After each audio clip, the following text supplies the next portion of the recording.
Well, it sure is great to see all of you out here and still going strong, still volunteering for one of the greatest movements we've seen in our lifetime, right? Yes. Yeah. That's right, and it's because of you guys. You have been the backbone of this movement, and without you, it wouldn't have gotten as far as it has gotten, correct? So I am really grateful for all of you. And I've watched this movement now since about 2013, and I will tell you that in 2013 I was approached and asked if I would support it, and I said absolutely not. No way. You're going to open up the Constitution, and that's dangerous, and and all the all the talking points you guys I'm sure are used to. But it took education. It took me getting involved and learning that this is actually a viable path to fixing a lot of the problems we have with Congress, fixing a lot of the problems we have with our judicial system.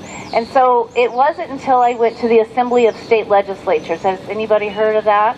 The Assembly of State Legislatures? This was back in 2014. We all met, and we called it the Mount Vernon Assembly at first.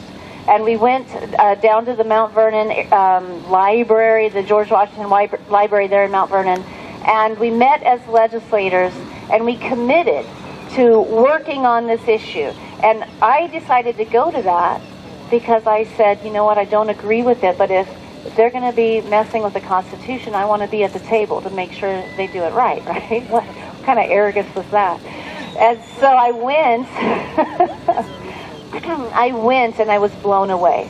I was blown away, and as I continued to go, I decided to step into some leadership positions in the Assembly of State Legislatures. And what they were doing is they were making rules for a Convention of States, Article 5 get-together. They weren't coming up with the actual amendment proposals, but they were just working on the rules. And it took us about, I think, 2 years, I want to say, 2 to 3 years of meeting, and we finally got to a set of rules that included Democrats being part of that. And that was an amazing experience, and it was that experience that taught me that this is possible. It did try to run away. The Democrats did try to co-opt the movement. They did try to blow it up. They did try all these things. They even walked out and broke quorum. They did a lot of shenanigans, and it wasn't successful, because there was enough Republicans there, enough believers in the process, that we managed to preserve it, and we ended up at the end, everyone at the table signing like this Declaration of Independence. We made a big scene out of it, and signing those set of proposed rules for an Article 5 convention alongside with the Democrats, believe it or not, and we got it done. And it was at that time that I believed that this is possible. If Americans come together and do the right thing, this is something that should have been used a long time ago, right? Yeah. Okay, so test number 1. Who was it that proposed Part B, I call it, of Article 5? Who was it that insisted there was a Part B of Article 5? Part A is that 2/3 of the Congress proposed an amendment, but who insisted that the people, meaning the legislators, could propose? Mason. Not Madison. George Mason. George Mason. Well done. Our forgotten founder, George Mason. George Mason also wrote basically the Bill of Rights, I forget what it's called, Bill of Liberties, or like the something of liberties for Virginia, for the Virginia Constitution. And those Bill of Rights were not included in the original Constitution of 1787, right? And so he was one of the 3 dissenters who refused to vote yes to ratify the Constitution. That took strength. It took strength to stand up and say, not without these Bill of Rights. And George Washington referred to him in future letters after that as George Mason, my former friend. So George Mason got unfriended by George Washington because he wouldn't vote for his Constitution.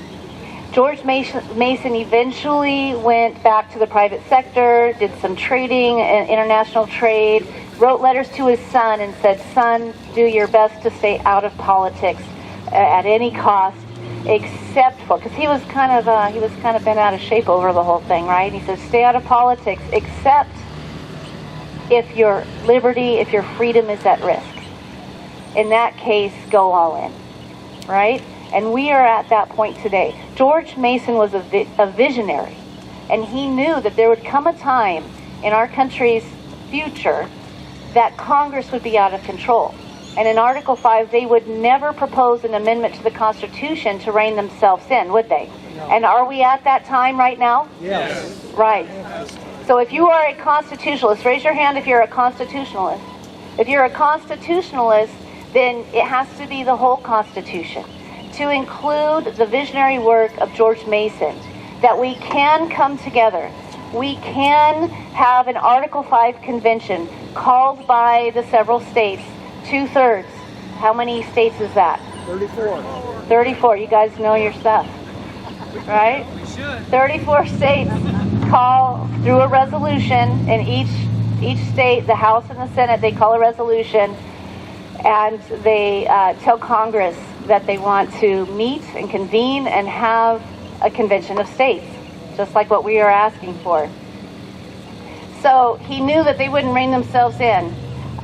He also knew that they met regularly in having conventions, national conventions. Now, what makes a convention a national official convention is that both houses' leadership approves the delegates to go and vote on behalf of the state.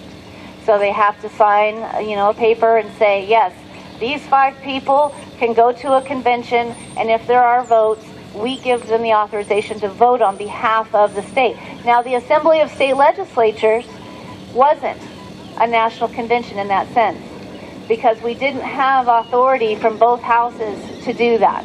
So we sent ourselves to that. We weren't appointed, but a national convention is when legislators are sent on behalf of the state and can vote. They used to do that at least once a year, frequently. They met and had conventions on things such as, should silver be used as coin? Should we use silver as money? What do we do about who pays for railroad tracks? Should it be the private industry or should it be the government? Sounds a lot like light rail right now. Same arguments, different wording. 2 minutes. Oh boy. Okay. All right. So Arizona has had the first national convention since the Civil War era. The last time they had one was to try and stop the Civil War and were not successful. It was called the Old Gentlemen's Convention, I believe. So we here in Arizona had the first one in 2017, and that was to put together rules for an Article 5 convention if it were called for a balanced budget amendment. That convention did try to run away. There was a state who wanted to add items onto the agenda that were not there. And you wouldn't believe how fast the legislators came together and stopped that. And it was all in good intentions. It was all in good intentions, but they didn't prevail because legislators knew that that is not what you do. You stick to the agenda because anything proposed outside of the agenda would not be a legal proposal, correct? Right. All right, so let me brush through this. This is stuff you guys all know, but I'm going to say it anyway. I am flattered that there are those out there who believe that as legislators we can convene, go inside a building, have a vote, and say, we just replaced your Constitution. Ta-da! We came out with a new Constitution. If we could do that, I mean, it's just ridiculous, but I understand their fears, because I held the same fears, remember, in 2013. I understand them. But I didn't understand that, no, we cannot walk into a building and whatever we vote on, when we finalize that vote, does it become law? Does whatever we decide in that Article 5 convention, when we finalize and we adjourn, sine die, is what we did inside there now law? No. No, it's not law. Give me a couple, just a couple. This is important. It is. So, Yeah. it's not law, right? It's a proposal. Whatever it was, if it's not on, let's say it did run away. Let's say, when you're arguing with somebody, go there. Okay, let's say the amendment is to repeal the Second Amendment. It wasn't on the agenda. Let's say they came out. It's not law. It has to get to Congress, and Congress has to look at that and go, yeah, it's not a legal amendment, but we're going to send it out for ratification anyway, right? So they send it out for ratification. What do? We sue them. It goes all the way to the Supreme Court. Right now, at least, it doesn't prevail. So even if it did prevail in the Supreme Court, yeah, it's a legal amendment. What happens then? Congress has to send it out for ratification. You need 30, how many? 38 states to ratify that. Do we have 38 blue states that will ratify to remove the Second Amendment? No. No. Do we have any red states that would do that? No. No. Nothing that comes out of that building is going to get ratified unless it has support from both blue and red states. Right? Right. And that's unfortunate because there's a lot of stuff we need to get done that blue states won't support. But I'm feeling the hook here, so I think I got through my list. That's great. So I just want you guys to really make sure that when you argue with folks, there's one last thing, that they're going to change the rules. When they go in there, they can change the rules because they did it back in 1787, right? Well, the country, here's your answer. The country was 11 years old and still malleable at that time. We are 240-something, I don't know what it is right now, 240-something years old. There's no way legislators can go in there and come back out, or any delegate, and decide that now we have a new constitution. It's just not a viable argument. It's an argument of fear. Approach their fear with facts and understand where they're coming from. They're on our team, but they're wrong. And walk them through. The worst case scenario is not getting ratified, whatever even was that made it out. So thank you guys for your support. Thanks for having me here. I look forward to hearing from the rest of you guys. And thanks for the extra couple minutes. I'm here live in Philadelphia at the Tomb of the Unknown Soldier. When you hear the phrase lives, fortunes, and sacred honor, these are the folks we should think of, those who anonymously gave their lives. Well, today you have a chance to volunteer. You need to volunteer for conventionofstates.com, the movement that's going to save the country. These folks are willing to step up and give everything. We need you to give just a little bit. Go to conventionofstates.com and volunteer today.